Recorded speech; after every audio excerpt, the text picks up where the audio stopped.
Budget നാണം കെട്ട് BJP. തനിനാടൻ Malayali ന്യൂസിലേക്ക് സ്വാഗതം. കഴിഞ്ഞ കേന്ദ്ര സർക്കാർ ബജറ്റ് കേരളത്തിന് കാര്യമായി പദ്ധതികളൊന്നും നൽകാതിരുന്നത് നാണക്കേടാക്കി.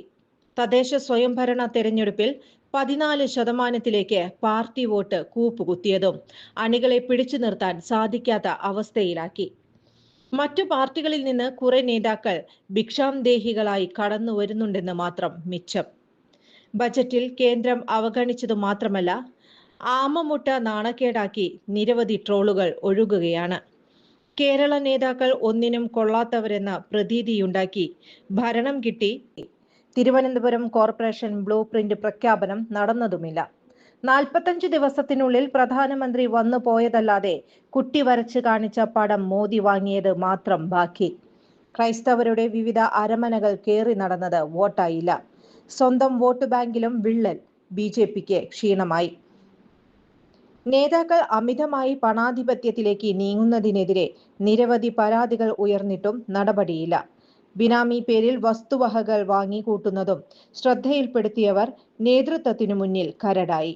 കേന്ദ്ര പദ്ധതികൾ 12 വർഷമായി കേരളത്തിന് ലഭിച്ചതിന്റെ കൃത്യമായ രേഖകൾ പുറമേ കാണിക്കാനാകാത്തതും, തൊഴിലുറപ്പ് വേതനത്തിന്റെ 40% സംസ്ഥാനങ്ങളെ ഏൽപ്പിക്കുന്നതും താഴെത്തട്ടിൽ ജനങ്ങളെ സംശയാലുവാക്കുന്നു.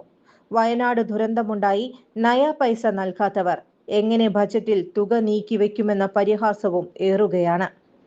വരാൻ പോകുന്ന നിയമസഭാ തെരഞ്ഞെടുപ്പിനെ എങ്ങനെ നേരിടുമെന്ന പ്രതിസന്ധിയിലാണ് സംസ്ഥാന നേതൃത്വം. കേരളത്തിലെ ബി.ജെ.പി. നേതാക്കൾക്ക് കേന്ദ്രമന്ത്രി സുരേഷ് ഗോപിയുടെ വാക്കുകൾ ന്യായീകരിച്ച് മടുത്തു. കൂടാതെ സ്ഥാനാർത്ഥി പ്രഖ്യാപനം നേരത്തെ നടത്തി. എന്ത് കാര്യമെന്നും ചോദിച്ചു തുടങ്ങി. കേരളത്തിലെ സാഹചര്യം വ്യത്യസ്തമാണെന്ന് കേന്ദ്ര നേതാക്കൾ തിരിച്ചറിയാത്തതിന്റെ വിഷമത്തിലാണ് പ്രാദേശിക നേതാക്കൾ. മെട്രോമാൻ ശ്രീധരൻ വയസ്സ് കാലത്ത് വീട്ടിൽ ഓഫീസ് തുറന്നത് എന്തിന്റെ പുറപ്പാടാണെന്ന് മനസ്സിലാക്കാതെ നെറ്റി ചുളിക്കുകയാണ്. ചുരുക്കത്തിൽ കേരളത്തിൽ നിന്ന് 2 അക്കത്തിലേക്ക് MLA-മാരുണ്ടാവുമെന്ന വമ്പൻ പ്രഖ്യാപനങ്ങൾ നടത്തി മുന്നോട്ട് പോകാനായിരിക്കും പാർട്ടി തീരുമാനം. ഇതിൽ എ ക്ലാസ് മണ്ഡലങ്ങൾ തന്നെ ലഭിക്കുന്നില്ലെങ്കിൽ വലിയ മാനക്കേടാകും.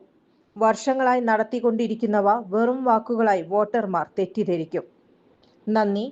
തനിനാടൻ മലയാളി ന്യൂസ്.